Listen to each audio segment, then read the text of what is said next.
What's up, Ali G Show fam? I am your host, Ali G. Welcome back for another track of the Ali G Show. As you all know, this podcast lives at the intersection of movement, mindset, and music. The highs, the lows, the long runs, the race days, and all the things that carry us forward when things get a little bit difficult. So whether you're listening mid-run or walk, post-run or walk, in the car, anywhere else, I firmly believe that you are exactly where you're supposed to be, and I am so glad you're here. Today's track is all about Josh Vernon. We are deep diving into Josh's journey to becoming an endurance athlete, how and when he started Wicked SmartZone and Do Wicked Good, and so much more. So lace up, turn up the volume, and let's get into it. Josh. We have tons to talk about tonight. What did we just not already talk about? I feel like we just had our own mini podcast before this even started. I always say I should hit record when somebody jumps on, but I feel like that's just like ambushing people, so I never do it. That's your Patreon when that comes. I know. My Patreon has to be like behind the scenes or like, pre-record. I am genuinely so excited for you to be on the pod tonight. But yeah, before we dive in, I want everyone to know that I am sitting down with you, Josh Vernon, marathoner, triathlete, community builder, founder of a lot of different groups and communities that I can't wait to personally hear more about. I know about them, but I can't wait to hear even more. But Josh, thanks for being here. Thanks for having me. We've been talking about this for a long time, and we get to see each other in Boston every once in a while and Peloton every once in a while. And next thing you know, we're on start lines together. So yeah, this is it's awesome. Right. Awesome what you've done. And trust me, I listen to every episode and love to see where you've come from in this whole podcast journey and the running journey. So thank you for doing this. Oh, of course. Thank you. That was so nice. So for those that don't know you or don't see you at start lines, can you start by telling everyone who you are and where you're from and what you do when you're not running or swimming or biking or any of the other activities you participate in? Absolutely. So I'll keep it short on the where you're from. I'm actually sitting about 2.5 miles from where I mostly grew up, and never thought I'd live in my hometown, but COVID hit and we found a nice house that had been sitting for a little bit. Actually, we found this, we closed about 3 weeks before COVID. So we got very lucky to be back in my hometown. It's an awesome area to run and train in. But when I left here, that whole sports background, team sports, I played soccer, basketball, baseball growing up, and soccer kind of took over and went down to Virginia Tech and ended up getting hurt sophomore year, but drinking had become a big part of it. So kind of lost my way with athletics in terms of a competitive nature. I did play a little bit of men's pickup baseball, and I coached high school girls varsity basketball for 5 or 6 years at an Orthodox Jewish school in Brookline, Mass. And that was like that gave me that what I needed and that competitive nature. But I was living a different life at that point, had met my ex-wife at the time, and then my daughter was born. And when she was 1 was when I retired from coaching at the ripe old age of 28 or 29, whatever I was at that point. And then it just all became about raising my daughter and being social in different ways. And my ex and I had different ways of looking at that. And I kind of just tended to go the route that she wanted to do. And that involved going out and having dinners out and drinking too much. And I lost it all. I lost my whole way. And next thing you know, we're living in the Virgin Islands because that was a dream. And then it's just like you literally get off the boat from work or wherever and you go have a drink, or you're at work and you're drinking. You're walking down the street, you're drinking. It's just the second nature down there, and completely lost our ways. And we separated shortly after a couple hurricanes hit, and I made the decision to move home 3 months after the hurricanes hit, and really January 2017 is when I moved home, and that's where this version that started. And it took a little while to get going. I met my wife Janine in May of 2018, and she was athletic and worked hard, and was always in shape and doing the right thing, and was a good example for me. And I was like, I was way out of my league. I punted way out of my league on this one. And I was like, I don't know how the heck I covered that kick, but she saw something in me that I didn't. And next thing you know, COVID does hit. I sign up for the BAA Medley 5K. We're now married. We're living here in this house. And I signed up for the virtual distance medley. Hmm. And I did the 5K and the 10K, and I was like, oh, I'm this runner dude, and I'm getting in shape. And then that September we got married, and I had just won this like virtual challenge that I had done with some fitness friends back in the Virgin Islands online virtually. And she's like, yeah, you're done. As soon as we get married, you're done. We're gonna go on our honeymoon. You're never gonna do any of this stuff again. And I was like, no, I still have that half marathon I got to complete by the end of the year. And that's when I got my first like niggle injury from working out, and actually hurt my back shoveling snow in October. And that's when I found Peloton. I was like, I couldn't run, I couldn't train. So I got on the bike to it. The workout I told her, and this has been said before, but I was like, I used to tell her that fake workout she used to do on the bike. And I was like, then I very Now you're shortly, making fun of her, and then it became a huge part of your world. and that was October 24th. I did a Tunde like intervals and arms class and was hooked. And that was October 24th. And then I ended up doing the half marathon.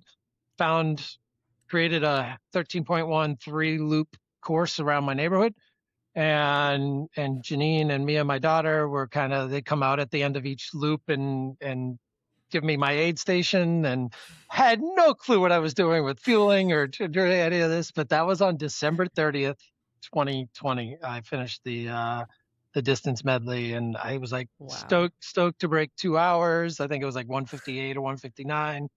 Um, Honestly and impressive on like your own course yeah, too. on my on I my mean, own impressive course in the regardless, snow. but Like I was literally rushing to finish because we were going off to the mountains to go skiing for the weekend and for New Year's. So, wow. um, yeah, that was get finished, don't get hurt, so we could all go skiing. And then yeah, I did my first Power Zone challenge shortly thereafter, and I was like, I don't know anyone on this team except for the one person who invited me, new to Peloton, and I was like, let me put together a group of Massachusetts people to join this Power Zone challenge. And I think Angie Verbeck from the Power Zone pack said I needed 125 people. And Janine's like, hell no, no way in hell are you going to be able to do that. And I think we had 250 within like 5 days. So it was, Wow. yeah, Wow. I mean, if there's anybody that can do that, it's you. I feel yeah, from what I know about you. Um, but we're jumping around here a little yeah, bit, yeah. but I would love to hear more about your journey with Peloton and how that kind of evolved, and where Wicked SmartZone came from, and everything that you've kind of built around that first class, Yeah. right? Like you were like, oh, I'm not doing this, your silly little workout, and then you're like, wait, this is actually a huge part of my life. Like after those two classes, after that Power Zone or the Power Zone program, like what was that moment where you're like, oh, this is something I can build upon and create the community Yeah, that you and at created? the time, all we had was the bike. We did Hmm. not. I don't even think we didn't even have a treadmill at all. Got a treadmill shortly thereafter, but it was a commercial one, not Peloton. And then, but yeah, when I started with Peloton, there was something about that regimented schedule of Power Zone. I think I did discover your Power Zones. I just Hmm. happened to find that button. So again, got very lucky. And Janine and I, and there's a trend with since we met, things have just happened at the right Hmm. time. Timing's been on our side, and yeah, there's been plenty of shitty moments and downtime and things that were like aren't good, but when good things happen, it's like the timing is just right. And Yeah. so I happened to find that button, and at that point was just kind of like lost in being and getting in shape. And so you'll see one of the and we've talked about this. It's like I want people to want to be better when it comes to fitness and not just hop on Hmm. the bike and take classes and things like that. And a lot of that stems from the fact that we have this huge ecosystem of the ability to train specifically the way the Power Zone program is done. So Hmm. that mentality went back to my old college days, high school days, and like having that regimented schedule and like, all right, you got to take this class, and this class. And now what they've built from 2020 to 2026 and literally programs to be able to run a marathon and run a train. And a lot of that is listening to feedback. And I was lucky. I came up with the idea to start with the Wicked SmartZone, and a lot of that was created. Like, I just wanted a power zone team. I wanted a community to be around, and look, there's all these hashtags and these people riding together. I was like, well, we're all from Massachusetts, and right now we're all locked down, but when this is over, like, we'll all be in the same area, and we've got something to connect on, and everyone loves to make fun of the way we talk anyway, so why not do it together and work out. So that was like having that community aspect without being able to go to the studio. And I was one of those just before COVID and into COVID, Peloton members. And I didn't have that concept of walking in and out of 23rd Street whenever you wanted and using it as a gym. And to me, all I knew was the hashtags I was riding with and the Power Zone pack and the teams and the camaraderie. And now I'm training, and you can see the results by taking the FTP test and things like that. So it's like that changed the whole mentality. I mean, like, okay, there's more to this than just getting in shape. Like, there's some goals I can start to create, and like, where do I want to go? So taking that into the Wicked SmartZone, and a lot of the things I did, even when I was living a crappy life that I'm not proud of, I was proud of. And even my daughter these days is going off to college at Delaware Valley to be in conservation and animal welfare and animal science.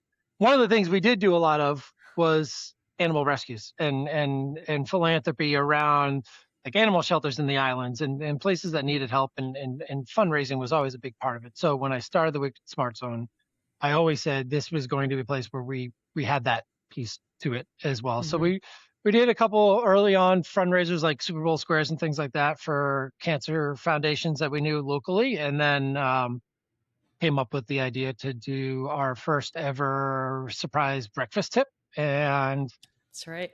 That was, came up with that. I saw like somebody had done it somewhere like really small, like 10 people. And that was like at the end of 2021. So that January 2022, we did it. And that was like kind of COVID was coming out. We could get together again, but small groups. And I think we ended up having 20 of us, but everyone else in the group, on the Facebook group in Wicked SmartZone, wanted to chip in as well. And I was like, well, I don't know how we handle this. So they just started Venmoing, and I had to go to transfer the money from my Venmo to my bank and take it out. And then I was like, I shared it to everyone. I was like, you guys have no idea how much money we just raised. And I think that first year with just a small Wicked SmartZone community, we raised $2,800 or $3,300. I can't remember at this point. But we left a tip for waitresses in a local restaurant in Massachusetts in January, right after the holidays, and we're thinking bills and small town waitress and COVID and probably single mothers and all that type of stuff.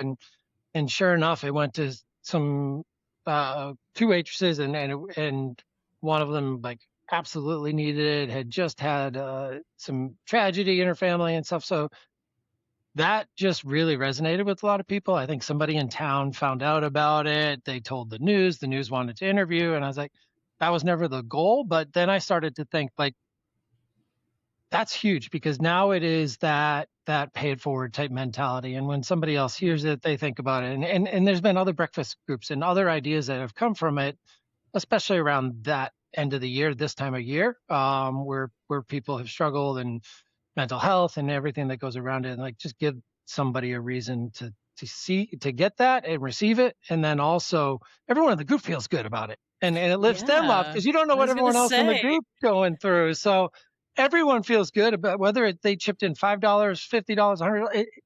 Everyone feels good about it. And then it's that became an annual thing. We even did a smaller one last year without really doing much about it, but hoping to bring it back this year at some point, and that'll be our 4th or 5th. But our 3rd time doing that ended up being close to $10,000. It's like a $7,000 tip or something like that. So, and is it the same restaurant every time? No, so we picked a different restaurant. We've got members from the group all over the world now, but also all over Massachusetts, New Hampshire, Rhode Island. that are within a range that we can make work, in terms of getting people there physically and having a decent amount. We ended up having like 40 to 50 at some of these, in Wow. person. And then it became like the executives at Peloton got wind of it and they wanted to chip in, and I'm getting Venmos from the COO, and it's like, what's going on now? I mean, it's the power of you, Josh, creating Uh, community. That's what I it's admire most about you. You've taken like this passion for movement and you turned it into something so much bigger with Wicked Smart Zone. Maybe it wasn't your intention at Yeah. first, but it kind of just became this thing with Peloton, but it was derived from something so positive and it turned into something even more positive. Yeah, You know? and that's where like this whole mentality, and you and I talked about like where did the whole do it a good thing come from? It actually came from, I stole it technically, and I've told the newscaster since this, but the first year, Honesty hour. and I didn't steal it in the business legal terms, but the term itself, they the first newscast had been done, and another local station reached out to me that same weekend. They're like, well, we need to do this story too. And like, we don't know much about it. And they were on the air. I remember it was like a 9 o'clock or 10 o'clock or like Saturday or Sunday morning news. And I might have been sitting at my dining room table and texting the newscaster like the story and what was going on in my side of it. And next thing you know, she's on the air and she's talking about this story, and they had gotten some pictures, and she said, and their slogan is they like to train hard, train smart, and do wicked good. And I was like, well, that's not our Wicked Smart Zone slogan. It was close.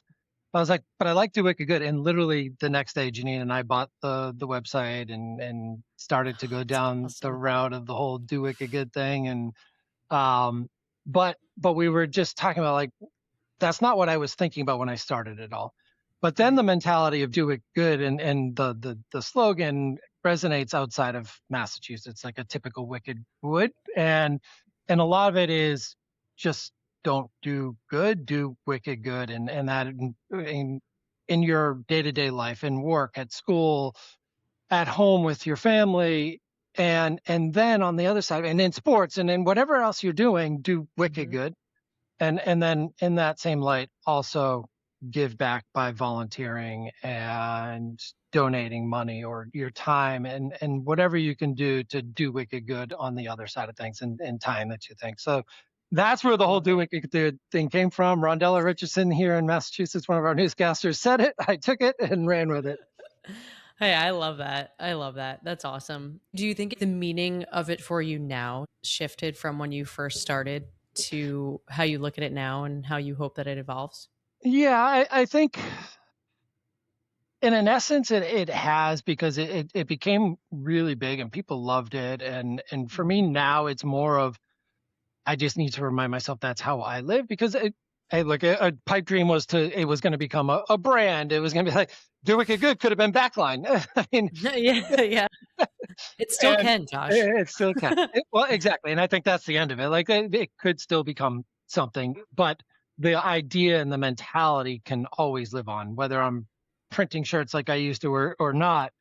But it led me to actually my job that I'm currently doing. I mean, I would put together activations, local charity events, Mhm. and started to bring together influencers and local celebrities, and seeing how much money we could raise for a good cause. And we did this huge box packing for children at in pediatric care, like long-term pediatric care. And I partnered with a foundation with two local influencers who were on the up and up during COVID, Sheena and Trid Milwani. So if anyone knows who Sheena and Trid is out there, they're hilarious YouTubers who have since blown up. Like yeah, like I can still text them, but it's like it's insane that they Yeah. respond.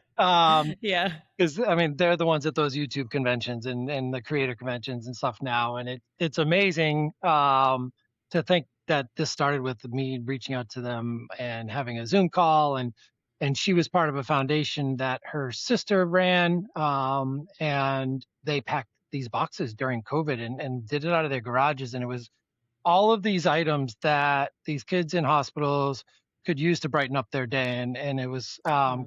called Spread the Joy Foundation. And so doctors said they need stress balls, they need crayons, and so we ended up coming up, like they had an assembly line. And I was like, well, why don't we do this in a fundraising aspect and put teams together of local celebrities like yourselves, and let's see who else we can get. And came up with a fundraising challenge and a competition, and which team could raise the most, which team could finish the boxes the fastest. And we ended up having 4 teams of 10 people, local media personalities, local YouTubers, TikTok stars. Like, I mean, it's insane Wow. what these people have done since this event as well. Yeah. And a lot of them came Yeah. together and started collaborating together from it. So it created this whole other network for a lot of them. And I think we packed 1,500 boxes that day and raised $40,000 or $50,000. And what that meant is Wow. that $50,000 now covers the costs of the boxes that we just packed, and now they can go get more materials and keep doing Mhm. what they're doing, and put that towards the annual gala and raise money. So it was just another way that Do It Good could spread with some more joy, and it meant so much more to me at that point. And then I started doing all these things around community activations with sports and things I was doing. So Mhm. that ended up leading me to my current job and my connection with SuperTri, and now working in triathlon. Like, a lot of that is built off of just living that Do It Good mentality day to day. Yeah. And we're all going to I have love bad that. days. But that mentality led me to having a job in sports and working in an industry I love, like you. And like, it's hard to realize if I'm at work or not. And I have my own I know. triathlon podcast, and my wife half the time's like, "Are you on the podcast or are you talking work? Like, or is that a work call?" Yeah. Yeah, That's pretty cool. Yeah, yeah. Hey, I love that. I love that. And I live with my sister now, and she's always like, "Oh, you're on another call. Is it Backline? Is it the podcast? Is Yeah. it Live Nation? Is it?" But they all coincide in this weird way. Yep. Sometimes because I'm Yep. always talking about music with my Backline people, and I'm always talking about Backline with my music people. Yep. Um, so it is really funny how things come full circle. But I love to hear how kind of your journey in fitness has kind of led you to this point. I mean, I know there was a moment when you realized it was more than just exercise, like with Do Wicked Good, because it's obviously become such a huge part of who you are. But where does that bring you now with like your personal fitness? Yeah, so like I had no clue that this was going to be something that would become what it is now by any means. I mean, I was Yeah. stoked to run a half marathon. I mean, when I started running, I couldn't get a mile in whatever that was, June of 2020. Like, I couldn't run a mile, Yeah.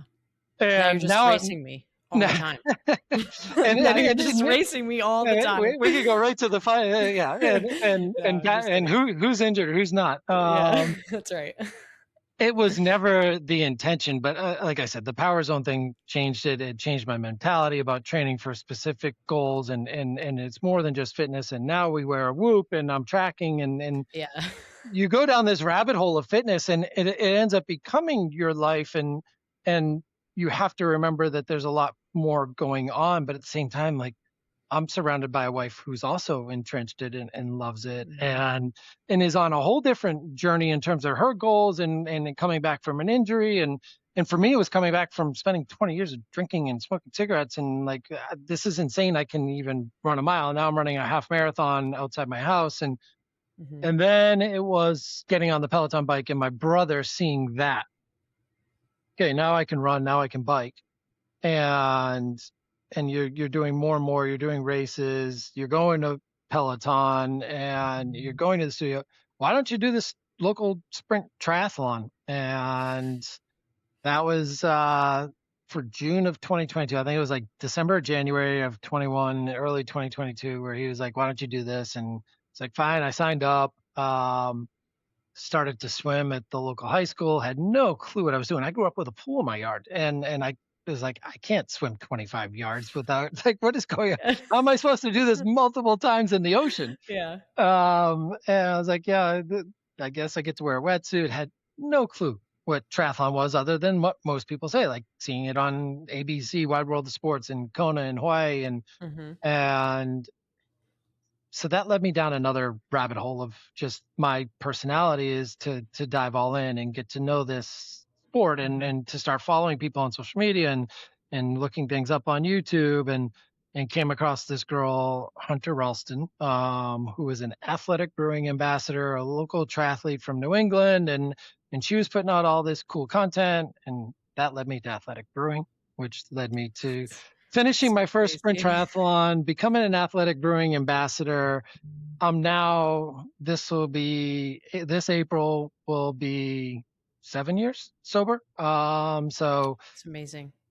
to go from everything I used to do, and we're talking like a 6-pack on a Wednesday was a slow day. And I was very lucky to never go down the drug scene, but to now be introduced to this amazing company, smallish at the time, now like approaching $1 billion business in athletic brewing, and being offered the opportunity to be an ambassador and help the non-alcoholic movement. And then they're like, oh, and by the way, we have this Ironman team at Oceanside, and you can do a half Ironman by just applying, and we're going to pick 12 ambassadors to go do it. And okay, sure. So I went from a sprint triathlon in June of 2022 and finishing, my brother kicking my butt, and he's 6 years younger, but I was like, I got the itch. This is cool. And now I'm doing a half Ironman the following April, and finish that. And then that just puts you down another rabbit hole. Now you're asking other people who have done triathlons what to do, and you're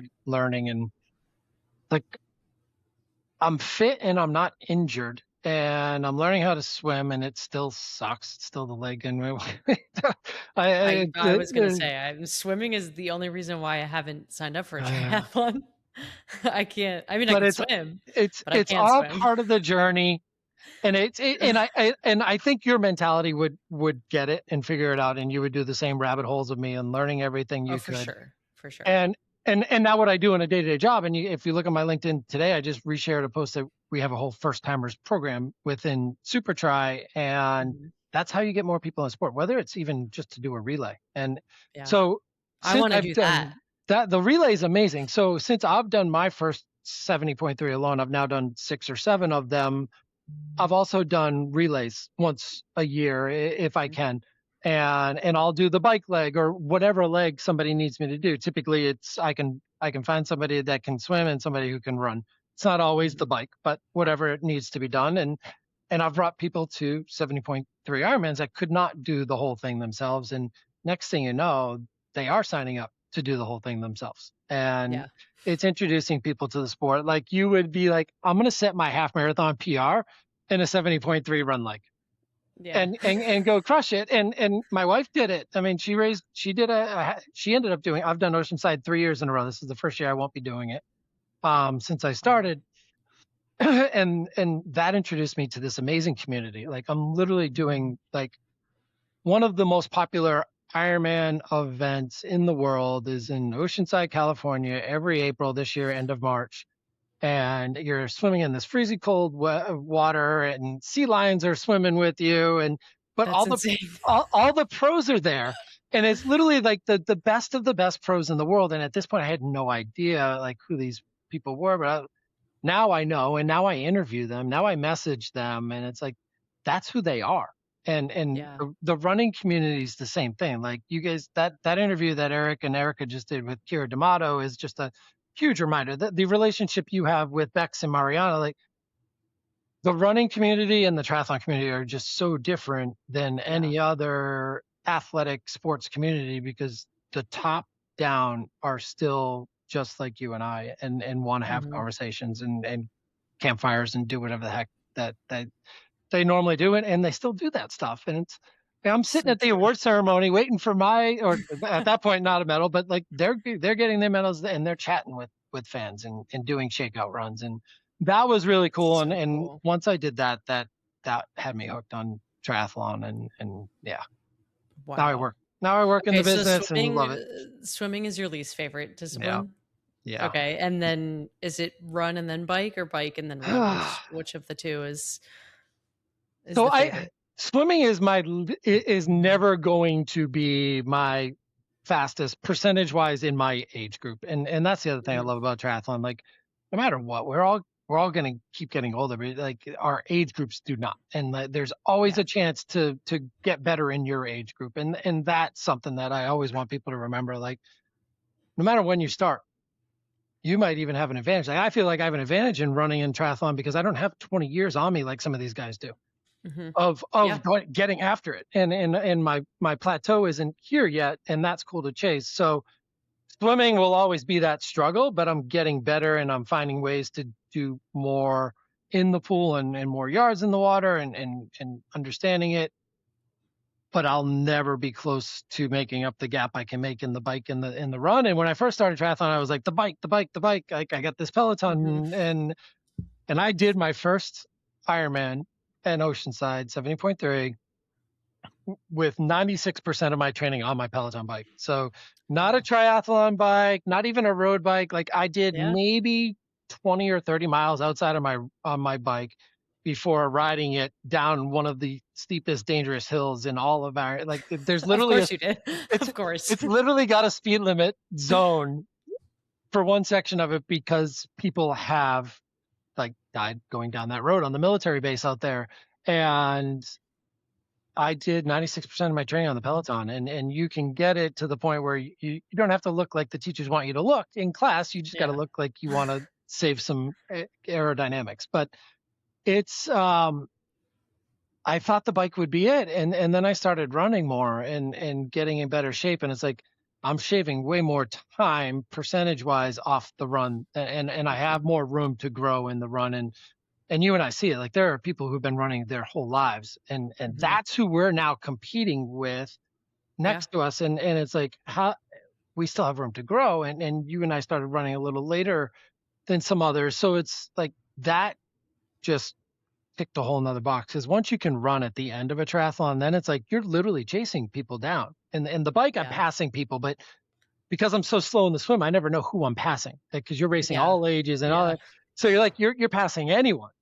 But when you Yeah. get to the run, you can start to see where the people in your age group are. You can see your overall time. You have an idea. And it's like the run has become my favorite just for the fact that I know I can get faster, and I know it's the difference maker. Like, literally, Yeah. without It's a true. good run, you're not doing as well as you could in a triathlon. Now, I'm still trying to PR at each leg and get better and more efficient and all that. But No, the for run sure. has become my favorite, and now splitting it up with getting into marathon running, that was the reason to start to do marathons That's so cool. to make the triathlon better. Yeah. No, I love to hear that because I kind of had the same. Obviously, it's not the same because you're not swimming or biking, but at my ultra last year, I kind of had the same mentality where I was like, oh man, like I'm like down to the wire in the last 3-4 laps. And you're getting Technically checkpoints chasing like all people. the time. Like you're getting checkpoints all the time. Like, and you're chasing people, but you don't know who you're chasing. Cause like I could look to my I did left because and I I was could look to my tracking and I right. was like, she's Well, better. yeah, that's right. I know. I was like in second place and then I ended up in like fourth because I had a really bad lap. But like I digress. I had the same thought during the ultra where I was like, man, I'm like chasing these people down, but I don't even know who I'm chasing. I was begging my coach to tell me what this girl was wearing so that I could try so hard to be fastest in the last lap. And they were like, it doesn't even matter. Like you're one behind. But I feel like that's what I would love about a triathlon is that run section where it's like you are trying to make up the time because I feel like I just feed off that energy. It is, and you feed off the crowds and all. Like, we get the marathon crowds and half marathon. Like, triathlon crowds is crazy, especially when you get to the run because that's where the finish line is, and a lot of them are 2-3 loop run courses, and it's easy for the fans. And after a day of waiting for your friend to get to the run, because the bike you're often gone. Like, I've done single loop courses, so it's like you're gone for 56 miles. They never see you come. Like, they see you leave, but I think in another aspect too, and you just mentioned it, like, I tracked you at that event because you put it out there, and that accountability was something I realized early on was huge for me and has helped me. And in that first race, when I saw those sea lions 250 yards into my first ever 70.3 swim, so I'm swimming 1.2 miles. I've never swam that long straight at any point ever in the ocean in a wetsuit, 46 degrees outside, 56 degree water. Like, God. And I'm like, I can't do this. Like, there's no way. I still have to go.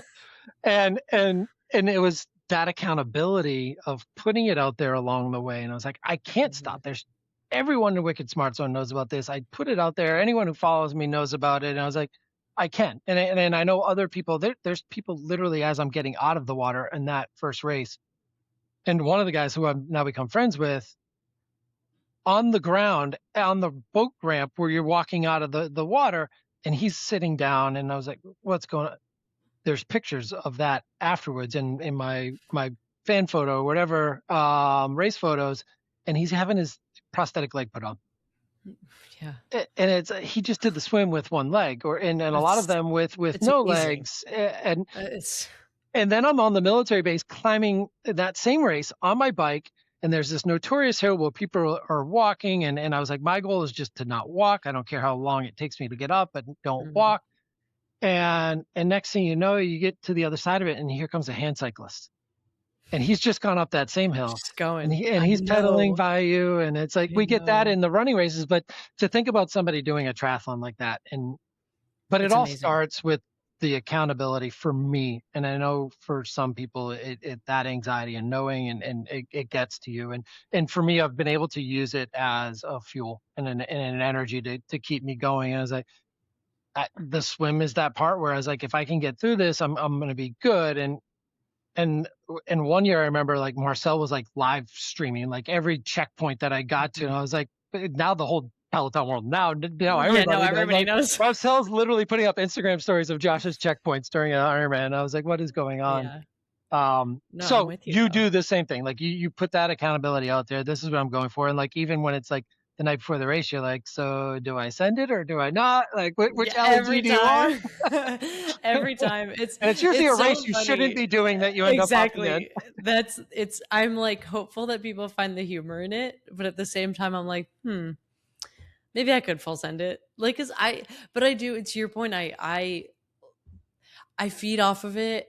And at the same time, we were talking about this like in the pre-show before I was recording. Again, wish I was recording, but it's like, I feed off of that, but at the same time, it's taken me a long time to understand that, like, even though you put it out there, it's not always going to be your best. So like and when I first started doing this, if it wasn't like my fastest, if I looked like shit and I felt like shit and everybody knew that, I would feel like so discouraged and so disappointed. And now I'm just like, well, yeah, why not? Like, I'll put it out there. If my full send for that day was a 21-minute 5K, okay. Yeah. If the next time I do it, it's less than 20 minutes, okay. I did it with the distance medley. I think that was when I started doing this whole full send thing. And on the half, I was like, at the end, I'm like, I'm done. Like, I was so done. Yeah, I mean, you and I started right next to each other, and I ready to be done. That's you. You full sent it. That's for sure. So anyone who wasn't there that day, she full sent it. It took me a while to catch up. I didn't even know you were in front of me, and then I saw you going off to an aid station, and I think it was almost at that point where you're like, oh shit, I sent it a little too much. Yeah. And I was like, I'm gonna let her have this moment. I'm ready to say that I'm past it. And I was like, and then to come to find out, like, you were literally right there behind me pulling the rest of the way, and found another so close. Year. I was so close, but you couldn't hear me screaming. I'm like, Josh, please slow down. I need to run with somebody. I was hurting. That was a week after New York. Hurting.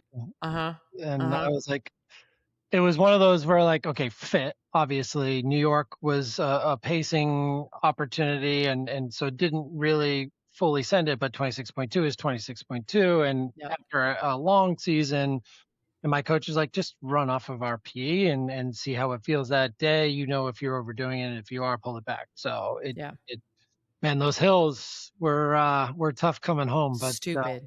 At the end, stupid. They wrecked me. I'm not even, see, this is what I mean. Like, you put it out there and I'm not even the least bit embarrassed to say, like, I was so wrecked. Yeah. And then I'm like, in the last 2 miles, you know, you like have a brief moment where you're beating yourself up. And then I was like, hold on, let's take a beat. Like, a marathon, 2 weeks off, another marathon, 2 weeks off, the BAA half, and then your season's done. And I was like, okay, you can just chill out for the last mile and not try to kill yourself over this race. You're still getting the medal. You're still doing it. You're still finishing it. And that's the thing that, like, set these huge, crazy, lofty goals and keep doing that for yourself. Like, you're so young and so fast and so strong, and you have that that extra lever in a race mentality to overcome certain pains in training and all of that. Like, just keep putting those lofty goals out there. Whether you share them or not is up to you. But I think that the longer you continue to do that, the longer we're going to see you PRing and BQing and shit. I love when you're here in Boston, and can't wait to cheer you I on this know. year because I'll not I be love running it. it. My BQ Oh wasn't good no. enough, No, but but I you have. still got it though. This Yeah, is what yeah, I mean. You yeah. still got it. You still got it. And I will never forget last year's Man, Boston I wanted you 5K to 5. come with me on that hill too. I was But trying so you hard. had the injury coming in, and it was I like I just know. happened to. And the crazy part is, Allie and I saw each other as we were going up the last of Heartbreak Hill. Literally, Yes. probably right after we just stopped and saw Yes. Eric and Erica, and they gave me my Yes. last bottle, and I was like amped, hopping up this Yes. hill like that Mine everyone took a minute to honked hit, on. but yes. And then I settled down and I found, and there's Ali G, and I was like, and you were struggling at that point getting up Oh, Heartbreak, but I knew you had not the greatest block and hadn't been able to do yeah. the running, and I was actually listening to the Kira D'Amato interview, and her and Erica were talking about the math, the running math, and Yeah. at that point, living here, having the advantage of running the course out and Hmm. backs a lot from Boston and Kenmore, and doing all that training with my wife and all the charity groups, I knew from the top of Heartbreak to home how long it would take me. And I was like, this was supposed to be a fun run. Like, I had just Yeah. done Oceanside 2 weeks before. I got the bib through Poland Spring, and I hope everyone we know gets it this year. Me too. That just opened. So what an awesome program. And to be able to do your hometown race and literally hop out of my bed, take a Uber 20 minutes, hop on a bus for 5 minutes and get there, and to do this race. I was just in this mentality, like, I haven't Hmm. trained for a marathon. I'm just fit for all times. Yeah. The great Athletic Brewing slogan.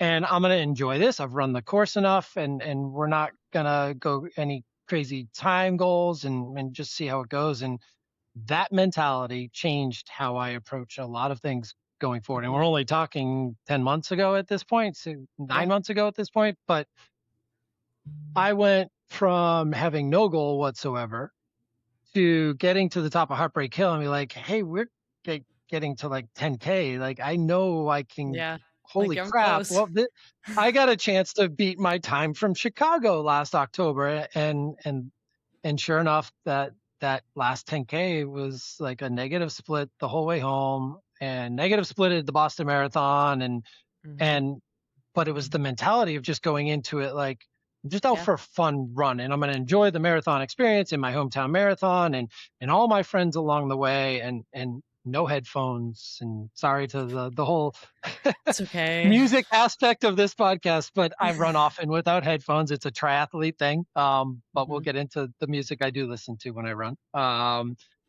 But it was just one of those days that reminded, like, look, the more pressure you put on yourselves, and Hmm. you still got to smile and still have fun. And it changed everything in that race. Like, if I can do that off of a long run of 14 miles, like, what can I do in that same mindset and same mentality? And Yeah. in Chicago, that probably saved me this October, because I went in shooting for 3, and that was a huge shot in the dark. That's going from a 3:12:58 in April to a sub 3 in October, 8 months later, 6 months later. But I also knew I could enjoy this race and have fun with the fitness that I had built if it Right. wasn't that day. And when I got to 25K, I was on pace to run 2:59 something. And I just knew I didn't have much longer in me. And it was going to be like, keep trying and blow Yeah. up the 30K and 35K. And now you're running a 3:20 after all of these months of training, Hmm. or pull it back and have fun and enjoy this. Yeah. And pulling it back was 15, 20 seconds. And okay, that's still going to get me home in a huge PR. And Yeah. it ended up being a 9 minute, 50 something second, 9:51 PR. And I ran a 3:04:07. I was like, I It's can't be ashamed. insane. Like, I don't care that I told everyone I was going for sub 3. Like, I know. I just ran a 3:04:07 after, I like, know.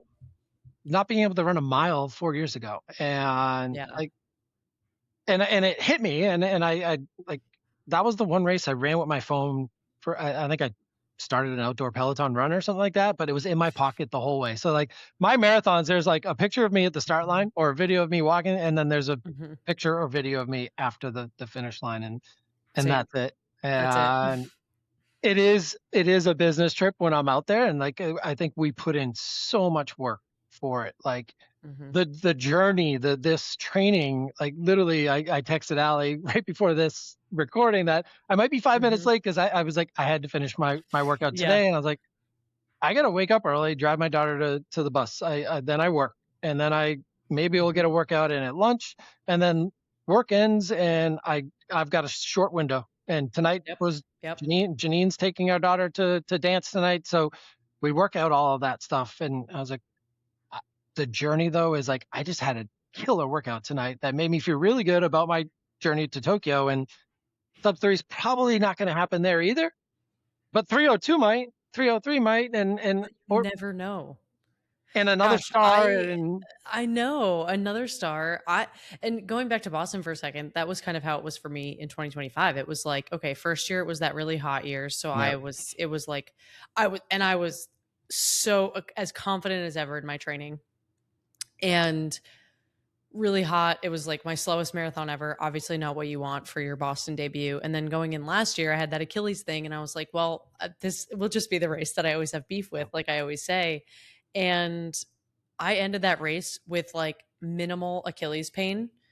And when like 2 days before I was talking about if I have to DNF with my yeah, coach, yeah. like to know when to call it. And then I ended up with like a 3:18, a minute slower than my New York time, Yeah. which I think Boston is harder. So I was super proud of it. And you're just like, whatever, like it is what it is. But I didn't finish feeling like crap. I had a smile on my face. Yeah. Great picture at the beginning, great picture at the end. And I met so many people along the way and I got to see you. So it's like we have these little moments where it's like, I don't know, things work out in a positive way. I feel like, and in a funny And way. that whole mindset too has to come from within, and you Hmm. have to find the positives in all of these. And Yeah. I think I It's tough though. It's I, tough. I might have even shared like there's so many negatively minded people naturally that Hmm. you tend to see a lot of their stuff on social media, and it's always like, oh, this happened, and it's negative shit. And it's Yeah. like, well, that's what you're built around. Like there's just this bubble of negativity that you're Hmm. constantly around. And the moment I changed from that mindset in 2017 and started Hmm. living like just a positive mindset, and I know things are going to go Yeah. wrong and badly, but if you find a way to take the positive out of something or learn from it, like Hmm. even your bad days are learning experiences, and that positive Yeah. mindset gets you to great places. And yeah, even when you don't hit your goal, an A goal, a B goal, a C goal, like find something that there's a reason Hmm. why those are all out there. And Wilper's just had a post recently about like training blocks, and like there doesn't, and I won't make this in the hot tips, but you don't have to have a day off either. Like there's this whole mindset about recovery and like days off, and like if you're just running 7 days a week, that's probably not the greatest, but you have the opportunity to do yoga or meditate, or just Hmm. do something, move your body 7 days a Yep. week. And then Yeah. when you need to take a vacation, take time off, that's great. But like a recovery day doesn't mean a day off in my world. And that's Agreed. something that like that I need it to keep me going, and just keep that positivity going. And I think there's another box you can Mhm. check every day by having that there. And I don't need to. Right. I don't have an Apple Watch. I don't have any rings to close, To but close.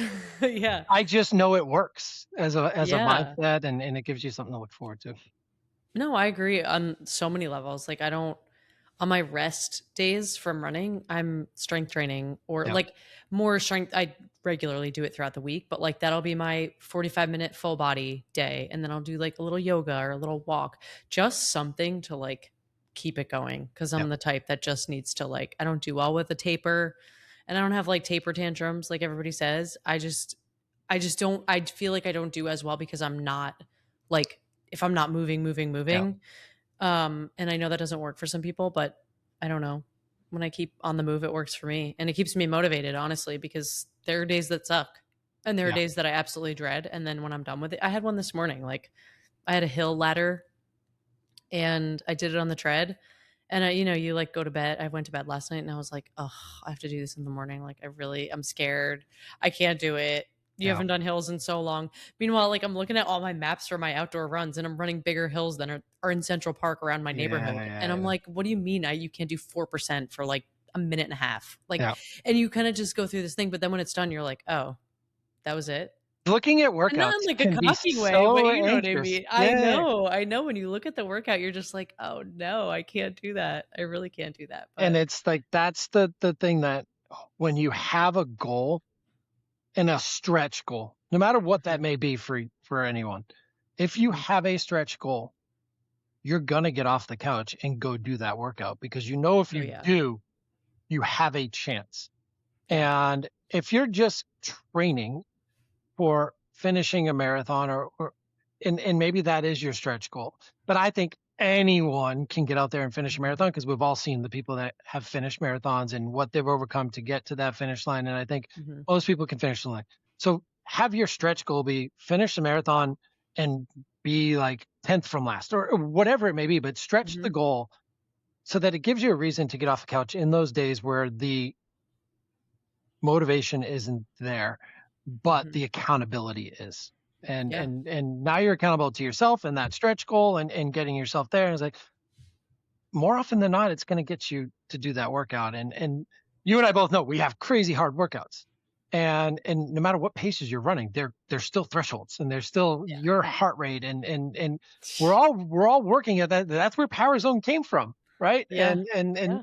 doesn't matter how many watts you're putting out. It's your zones are your zones, and your thresholds are your thresholds. So that hard workout for me is similar to yours, but we also have friends who are running slower or faster, and it's the same hardness. It's just different paces, and Yeah. we're all in that same challenge. So I love the challenge of a hard workout. I love like sending my coach like the mic drop emoji or something like that Yeah. when, Yeah.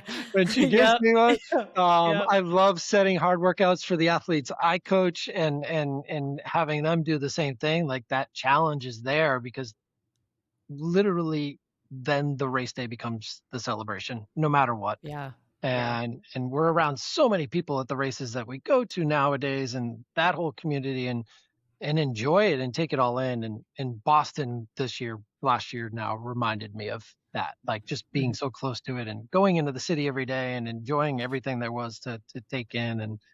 Yeah. And there's also a reason why, and we started this with like the days off and recovery days and things like, there's also a reason why you run 3 miles and maybe do a couple strides the day before a huge race. Like, Yeah. the body needs to be activated, Yeah. and the It's cortisol so needs to true. be reminded that it's going to build back up, and then It's gonna and then build you. then you recover and let the cortisol settle before the big day. But Mhm. um yeah, there's a method to the madness of doing something every day. Agreed. And again, I keep going back to Boston, but doing the 5K on the Saturday before was like the best decision that I made last year. Yeah. It gave me such confidence because I had so many weeks off because of the Achilles injury. And then I was like, you convince yourself you lose a lot of fitness, even though it was not that much time off and whatever. And then I did the 5K and I was like, okay, I'm ready. Yep. I was like, I was like, I'm ready. Like whatever's going to happen, it's going to happen. You also can't change it, which is something that I think goes unnoticed or like unrecognized with a lot lot of people. Like I it's pissed either my like a coach off that yes or weekend no. too. Because you did the 5K. No, because I did the New Balance mile relay, like marathon relay. Oh, that's So right. That's I got right. I got asked to hop on the Wellness in Motion team, and they're like, "Oh, and by the way, can you run the last 2 laps, or two of the last 3 laps?" And I was like, and each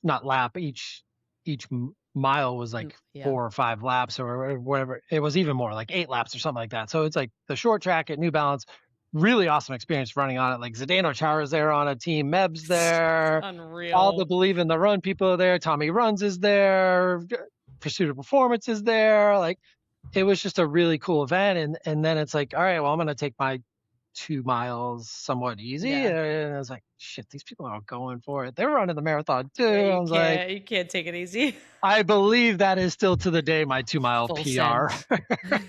full, full Full send, send full from send. you. I love Um, it. I And it love was it. just a cool experience. And they had all this DJ going. Allie on the Run was there, and yeah, it was just a really neat experience. I did not do a shaker on the next day, but I had just Right. done the full send, and a full send 2 mile, like Yeah. crazy. And sure enough, positive mindset, marathon Monday, great day. Yeah. So I mean, I full sent the 5K. So yeah, everybody's like, who full sends that before marathon? I was like, I don't know. I do. I'm like, it's a tune up 2 days before the race. it's It's my nice little and early. The race tune up. doesn't start till later in the afternoon on Monday. I know. It's fine. I got to do it again this year. I think that's my plan. If Did it's you not sign already up for the sold out. medley? I didn't. I So didn't that's sign sold up for out. the medley. I know that's sold out. I really want to do the 5K. Yeah. I have stuff like on the dates like that were around So the I dates that was have kind of I hard. have never been able to do the medley since I did it virtually during COVID, because Yeah, it's so sprint tough. that sprint triathlon that I signed up for in June is on the same weekend as the 10K. Right, So yeah. I So can the never do 10K them. was the hardest for me to like work around. Yeah. And I was like, do I really want that pressure? And then the half was really hard. And I was like, I'll just do the 5K. So No. I have to make sure I'm on that one when it opens up. Um, but no, jumping ahead here, what's up with you in 2026? What races do you have coming? I mean, I know what races you have or what the goal is right Yeah. now, but big goals, any new distances, what races, So anything? 2026 is really I look at it like I have one race, and then the rest is all Janine's. Mhm. And my Shout out wife, Janine, by the way. We didn't even say shout out absolutely, Janine. She's the absolutely best. no. Again, as I said earlier, I would not be anywhere near where I am right now without her. She's the Blessed, best. blessed to have her in my life, and ever since she came back from her ACL injury, and went from a brand new loving skier to now maybe getting back there eventually. Running has become a little different for her, and checking goals. And she has a coach now, and she did Chicago with me, and again, philanthropy has been a big piece of her life. We were all part of Team Longevity. She lost her mom to lung cancer, non-smoker, 15 years ago, and so anytime we get a chance to do work for longevity, we can. We didn't get in the lottery. She immediately signed us up like that 2 years ago for Chicago, and that's how we both did our first major. And then she had an opportunity to run Boston for Mass Eye and Ear this past year, and that was for our sister-in-law who had just been diagnosed with a rare disease. And Mm. Mass Eye and Ear had offered an opportunity for her to raise a good amount of money, but not a crazy amount of money, like some of the Boston charities, and they were going to earmark the money directly to this doctor's research, which was Oh really, really wow. cool. And we That's actually really just nice. found out like a week or two ago that he got the money. Oh So yay. really, really neat. And it meant a lot to her to do that. And I had at the first Chicago qualified for the next Chicago, and but she wasn't really big into chasing the stars. And then she got accepted into the New York City virtual marathon, and Mhm. the whole shebang one, where if you run it the week of the current year's New York City marathon, you get a bib to the following year. Right. That's how I just ran New York this past year. We were on vacation in Paris. I ran 26.2 miles, got my bib to the It's following year New crazy. York City marathon. So once she got that opportunity, she's like, I can't pass this up. I never thought I would want to run New Yeah. York, but now I want to finish my 6 star journey in New York. So she found a way into Tokyo through a charity. She found a way into London through a charity, and running Berlin for longevity. Mhm. And all along the way, we'll raise money for longevity. So at the same time, I was like, well, now we're going to be in Tokyo. I'm going no matter what, because she's racing. So Right. now I need to find a way into these races. Now, whether or not I do London is still up in the air. Mhm. Because that means I would finish my 6 star journey in Berlin, and she really wants to be the one to finish her 6 star journey in New Yeah. York and first, and Yeah. and so there's still a lot of banter back and forth on that one. But I was like, when in Rome, why not run a marathon? And I Yeah, was it's true. lucky enough to get a bib to Tokyo. I'm running for a charity in Berlin, and the one in so Tokyo, with the fitness I had coming out last year, became a potential sub 3. goal type race again. I've battled a little bit of a niggle here recently, so not so sure if we're going to get there. But Mhm. it's now up to my biking and swimming a lot earlier in the year than I thought. And the big A race for the year is 70.3 World Championships in Nice. So Wow. that's my race that we're going to. That's insane. And that's It's so cool. 2 weeks before Berlin. We're sending our daughter off to college in August of this year. So Wow. we'll probably go live over in Europe for 3 weeks, 4 weeks, Nice. in September and get over there in time for me to do the world champs in Nice. And I'm scared to death of that race because this is ocean swim, most likely non-wetsuit, which is not helpful. And then Yeah. it's like this killer bike ride and up a mountain, descending down crazy technical stuff, which I don't get to. And Scared. then the run on the Scared for you. promenade sounds great. I just got to get there. Yeah. Just get to the run. Yeah. Just get to So the run. that will be my big race to enjoy, to get to a level of fitness and comfortability that I'm gonna like just enjoy that race. There's no finishing in the top 10. Like I'm racing the fastest 45 to 49-year-olds in the Mhm. world at that race. And like I'm just gonna have my own goals and tick the box. Like you're literally racing yourself in everything you do. Yeah. If you get to the point where you can get on podiums and things like that, great.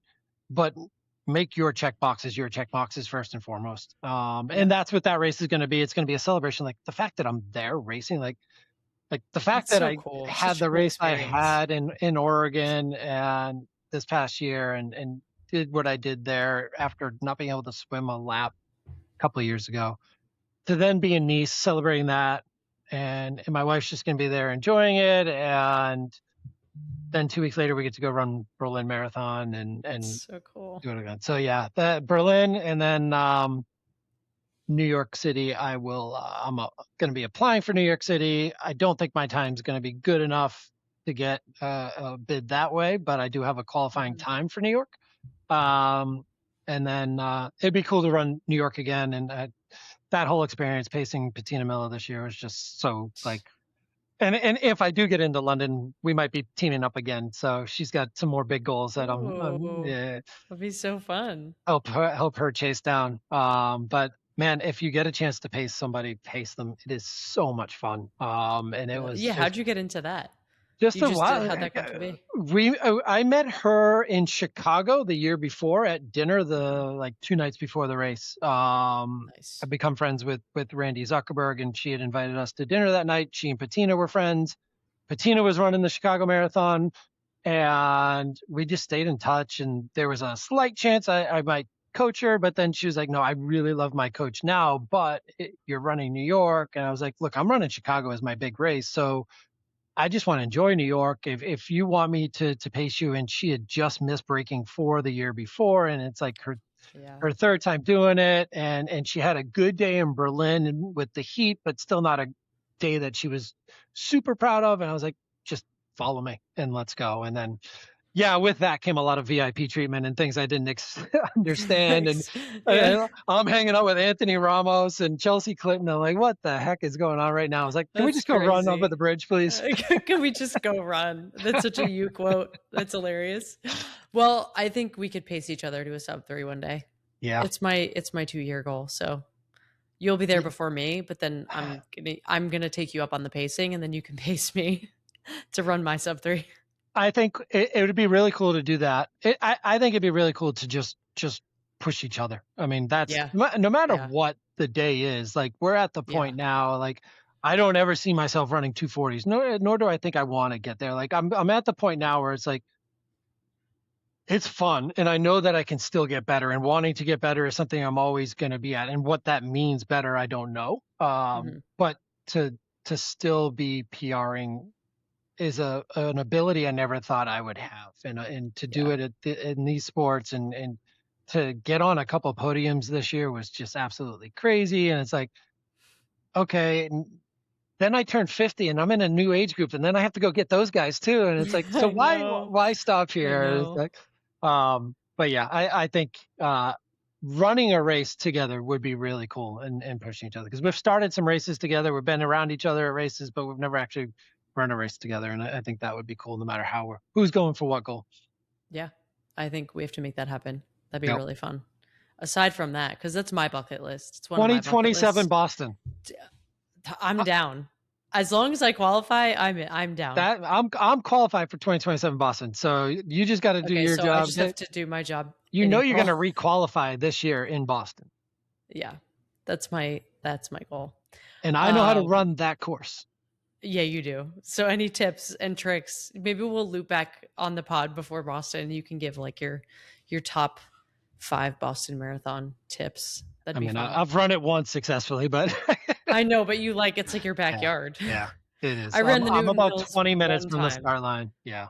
Yeah, I ran the Newton Hills one time outside of the actual marathon, and I had a great day doing it. And then it's never the same. So I'll probably be running them this weekend for my long run for Tokyo. I'm gonna have to figure it out. I'm gonna have to figure out a time to go up there and do it. I'm gonna lean on my family and be like, "Hey, I'm coming up for the weekend. Got to run the Newton Hills." It makes a huge difference just doing it a couple times, knowing that this is what it takes on a day where I've had a decent effort, or like I wasn't even going hard, and like, oh, my heart rate reacted well, and then come race day, you're like, oh, I don't have the fatigue I had on training that day, and it's like, and that's the big piece that everyone just got to, like, you're going to be tired in marathon training, and you're gonna have bad long runs and bad speed workouts. That's what fatigue is, and then all of a sudden you pull that rug, and it's like, oh shit, I didn't even wear my super shoes today, and I feel good. That's the positive side to the taper, and it's very physiological, and it matters. It's so true. Any bucket list races you have, like, or destinations other than the ones you've mentioned that you'd really like to run? I think in terms of racing myself, I don't think I'll ever get to Kona. I want to get to an Ironman, and where that may be, I don't know. There's a few Ironmans that I've identified. Cozumel might be one, California or Chattanooga. Awesome. So those are races I feel like I would be comfortable doing that distance, especially in the swim. And then just going to some of these places. Now I'm in triathlon, and I get to travel for work to the races that we go to. Like, to be able to go to Kona and do that, it's gonna be really cool. The 70.3 World Championships this year in Nice, we might do a live podcast from. Like, that's just going to be sick. Like, again, it's not an A race per se, like trying to get on podiums and things like that. It's going to be a goal, but I want to enjoy that whole experience. And you're talking like, these are parties and races, and like the whole community's there. All the brands are there. It's as big as the New York City Marathon gets in the triathlon world. So, and then just to keep racing in different places and new places. Like, this year is so cool to be able to go to Tokyo. And like, we just booked our own apartment tonight. That's so awesome. I was like, hey, we found like this place that can hold like 6 people for the price that's cheaper than a small hotel.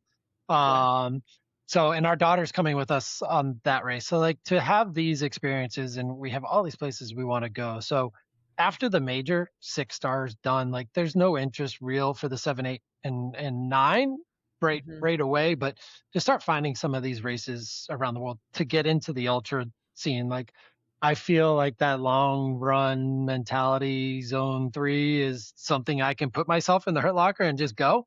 Like I can on the bike for a long time. So I'm really interested in getting into that. Janine actually really wants me to do like the Marine Corps 50K, or like go do a road race. Yeah, 50K. you should. So I don't know if I'll ever become a trail runner, but get me into an ultra, and the loopy loopers in the world like that. I mean, backyard ultra maybe. The loopy looper. That just gave me like insane PTSD. No, it was great. It was great. I feel like you would be so good in an ultra, just because you can lock in. It's the fueling. That's what it's about. Too. Oh my God. I would have died without my coaches and my crew. Oh my God. Yeah. Died. Like, even on the day of, obviously I was learning new things because it was new to me, like actual race day. But like, when I tell you I learned a lot, like, they were doing math on a spreadsheet, and I was like, wait, I only drank 3/4 of that little smoothie you made. And they're like, don't worry, we got it. Yep. They were like counting the carbs down to like the exact T. Yeah. It was crazy. It was crazy. And that's and I'll mention it a little bit too, but like, I think that's, if there's one suggestion to make to people, it is to go down the rabbit hole of learning what nutrition is best for you, and what you like, and do the research, and then try the different options out there, and And if you have the ability to go get sweat tested and things like that, it's such a huge difference maker. If you can enjoy a race because you didn't bonk, because you didn't have the knowledge, you're already winning. Like, get to the end of a race without bonking because you didn't have enough. Yeah. Is so fun. Like, oh, maybe I had more. True. Like, oh, right, I got to go do this again. Yeah. It's but so don't true. bonk because you didn't have enough. Yeah. Bonk for like another reason. Yeah. Just be tired. Yep. But don't bonk because you didn't fuel. Yeah. It's a tough thing. It's a tough thing to master, but I second the sweat test. Yeah. And trying new things. Like when I was doing the ultra training and I was running like 40 miles every weekend, 50 miles every weekend, like in 2 days, I was literally trying everything. Yeah. Gives you an opportunity Oreos, to do that. Pringles, like any source of sugar and carbs that wasn't like just to gel, just to keep change the fresh. palate. Yeah, that you wouldn't think would be good. Yeah. Yeah, because you can get like palate fatigue. So you do yeah. need, especially in the ultra world, you need that. And that was a long race. That wasn't even 50K. That was way longer. Setting records over here. Stupid. I know. When I saw you were tracking me, I was like, oh my God, I'm so honored. And then I was like, oh man, Josh definitely watched me slip from fourth or from like second to fourth. Now I'm embarrassed. No, I'm just kidding. Well, I forget what race it was that like Janine and like just fell in love with it.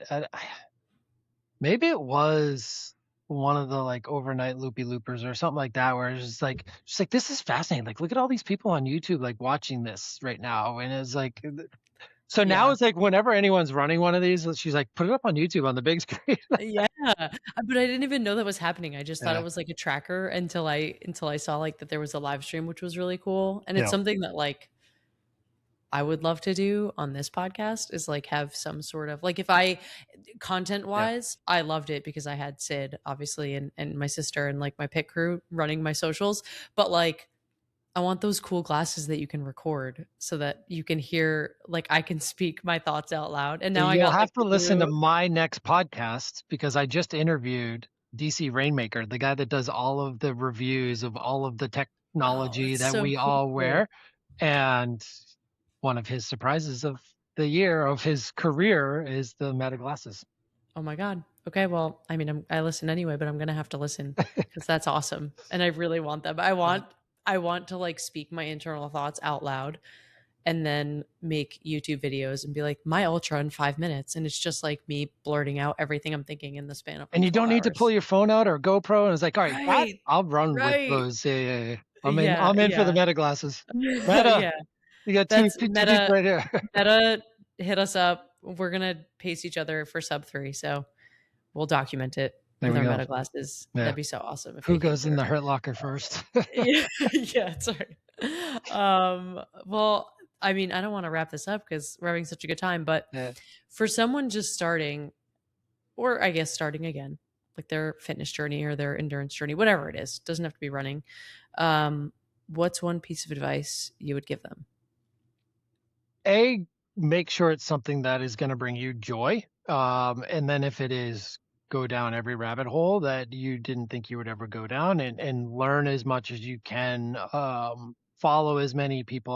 My whole thing started with just following people on Instagram. And when you're starting a journey like that, your algorithm and all that stuff, you'll get all of that. And then go down the YouTube journey, learn yourself, and then find a coach and find a coach that's going to train you for what your goals are and around your work schedule and your life schedule and fit all of it together. And you don't have to worry about what Peloton class to go take today. And like, that's how I got into coaching was like, there's a gap within the Peloton ecosystem is not everyone can be trained by one coach or one program. Like their needs are different. I was like, let me curate your classes for you to get you to your half marathon goal and your goals. And these are the classes to take, like including yoga and including like, so I used the Peloton ecosystem to come up with classes for people in the Wicked SmartZone. And now so smart. 2 of them are coming back to me because they have races this year that they want to do again. And they just texted me this weekend that they'd like me to coach them again. So, and now it's going to be like, whether we're using Peloton or not, at this point in my coaching career, that's up to them. And I'll like, if you want to take Bradley Rose live on a Saturday morning, we'll fit that in.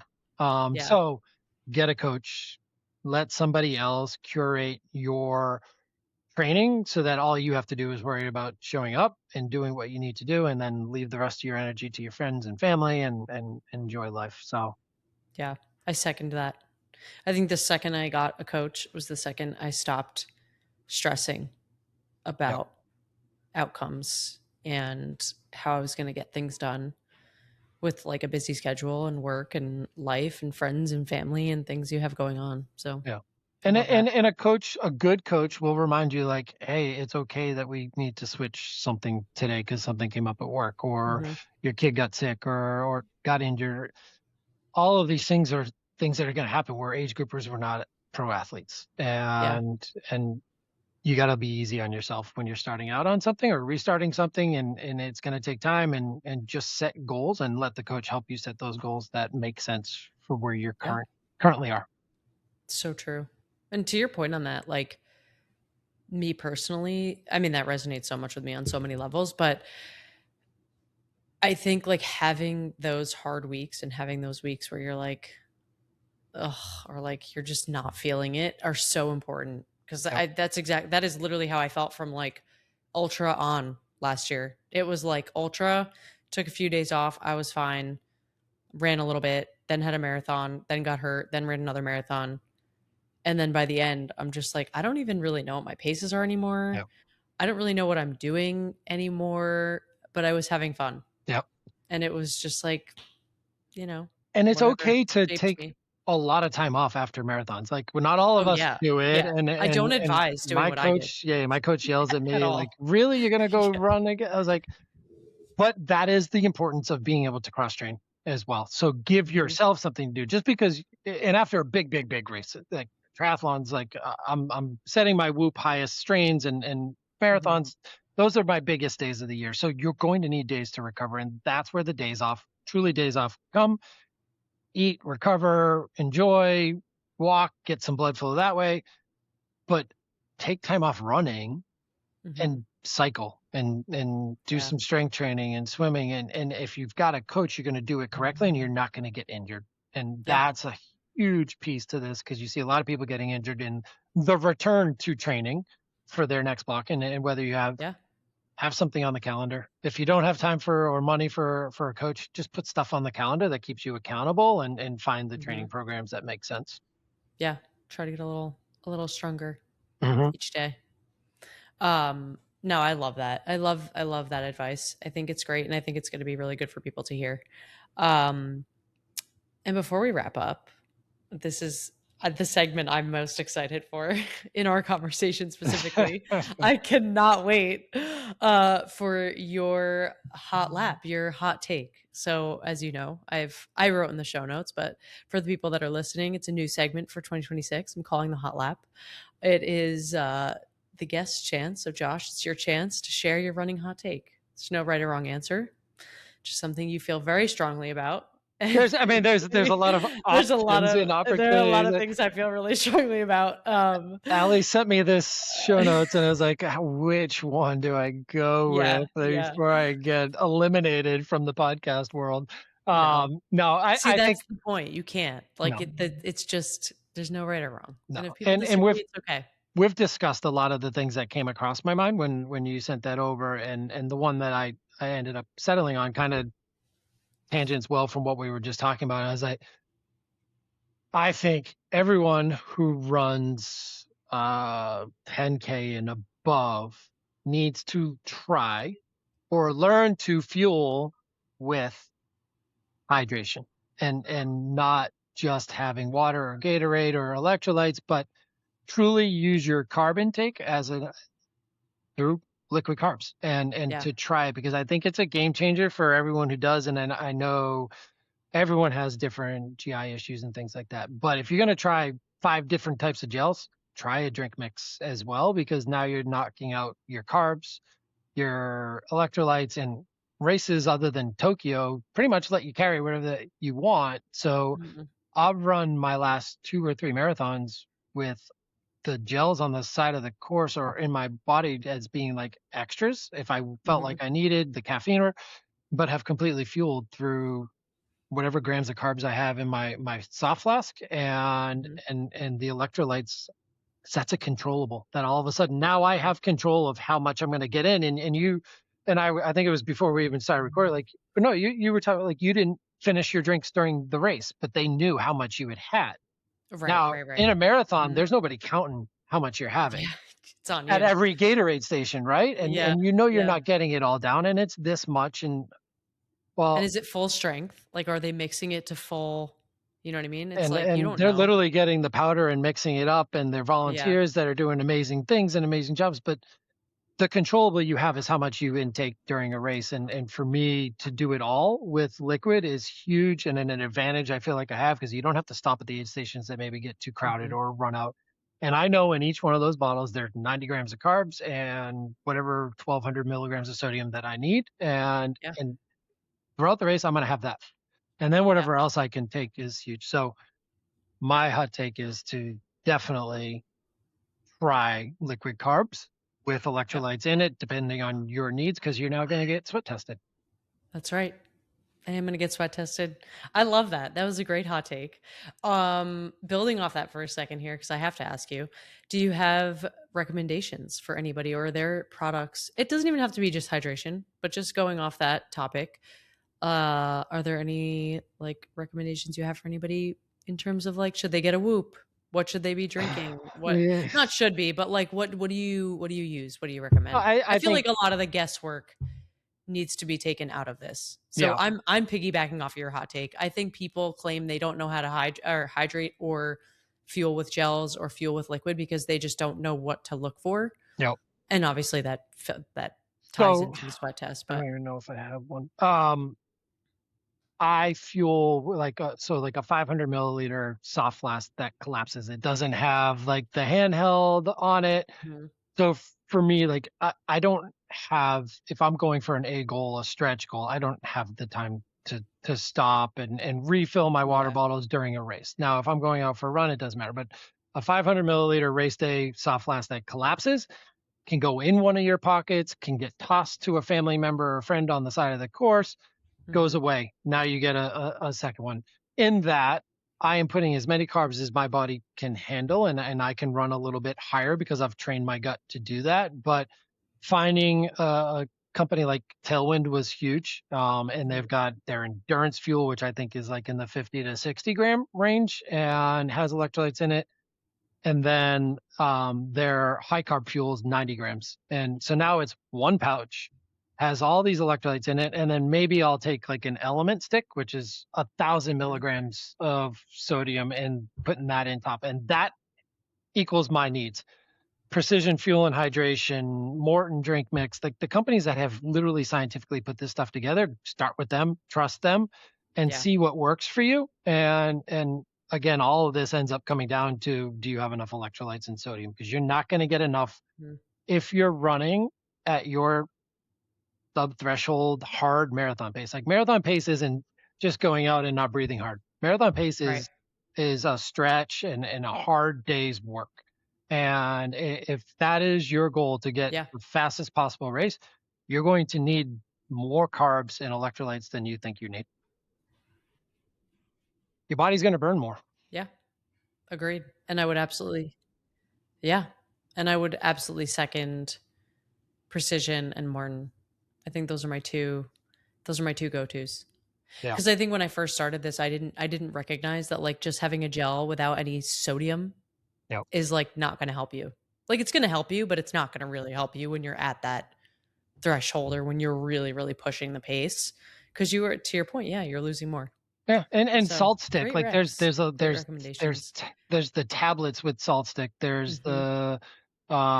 the chews. Like find the things that work for you. Really, like there's so many brands out there, and I get it. But if you Yeah, get tested, you'll be led down the right path. yeah, and test them out in a training run before you go and use them in a race, Yeah, please, absolutely. No, please. that's the gut training. Um, and it's so true. It's so necessary. All right. Well, in addition to the hot lap, again, another put you on the spot question. I am creating an LAG show playlist, which will be a compilation of all of my guests' recommendations. So if you had to choose one song to add to the playlist, what would it be? So if you had asked me a couple of years ago, it would have been like anything Tiesto. It would have been whatever's on my 180 BPM playlist. Like I run high cadence, so that's like I'll put on whatever, and then all of a sudden on that playlist, like a good song would hit, and it'd be like it's that jolt, and it hits at the right time. It's like, how did that happen? Yeah. How did that Yeah. song just come on? So I can pretty much run to anything. But this year, a friend of mine turned me on to Armin van Buuren, and I've been listening to all his stuff. And now my song that's going on your list is Blah, Blah, Blah, which I think pretty much blah, blah, blah. LEG and I could just keep talking all day long. We could blah, blah, blah all day. And you'll listen to that, put it on your next race playlist, and it'll come on and it'll just send you. Okay. I'm holding you to that. It will be on my next race playlist. I love that. That's a great rec. I don't think I've actually ever listened to Armin van Buuren. So I feel like this is going to be one where I listen and I'm going to be yeah, I might change your playlist. Yeah. You're like, yeah. Those speed days and like, all right, I could just like, there's some really cool albums that he's got that are like 11 hours long. It's like perfect. Just go. That's amazing. Yeah. Next long run unlocked. There you go. I love it. Let me know how it goes. Oh, I will. You know I will. All right. Well, Josh, this has been the best time ever. I know as we just said, we could blah, blah, blah forever. I think I'm already locking you in for your Boston Marathon tips for a new podcast episode. So I hope you'll come back. Absolutely. I am so glad you came. And before we go, if you want to, tell people where they can follow you, how they can support you and Wicked SmartZone, do Wicked Good, where they can train and race alongside you. Anything that I do for Wicked SmartZone, Do Wicked Good fundraising ends up coming through my main channel, which is Instagram, Josh M as in Michael Vernon on Instagram. And then there is a Do Wicked Good TikTok as well, which is kind of my personal TikTok that I've started to use a little bit more. But yeah, I kind of put up all my personal training and stuff on Instagram, and then it'll trickle onto Facebook and stuff, but mainly Instagram, Josh M. Vernon. That's where I found Josh, and he's very inspiring. So everybody should go follow him, and he'll follow along on all your races, and you'll get a surprise tag when you run 67 miles in a day. I love it. I will track you. He will track you for sure. But Josh, thank you so much. This has been the best time ever. I so appreciate you being here. Thanks for having me. Thanks for sharing your story. All right, LEG Show fam, that's a wrap on today's track. Huge shout out and thank you to Josh Vernon for coming on the pod, sharing his story, and reminding us what it really means to do wicked good through movement, community, and showing up when things are hard, like I said earlier. So if today's track resonated with you, take that energy with you into your next run, ride, swim, or whatever movement looks like for you this week. And if you love this track, don't forget to subscribe, rate, and share the pod with a friend or training partner. It truly helps the LEG Show grow, and I cannot thank you guys enough. You can find me on Instagram at @the_LEG Show, and be sure to follow Josh as well at Josh M. Vernon on Instagram, and check out Do Wicked Good and Wicked SmartZone to stay connected to everything he is building. As always, keep moving with purpose, keep chasing all the joy, trust the process. I promise you it works through all the highs and lows. And remember, you are never running alone. I will catch you all on the next track of the LEG Show. Bye.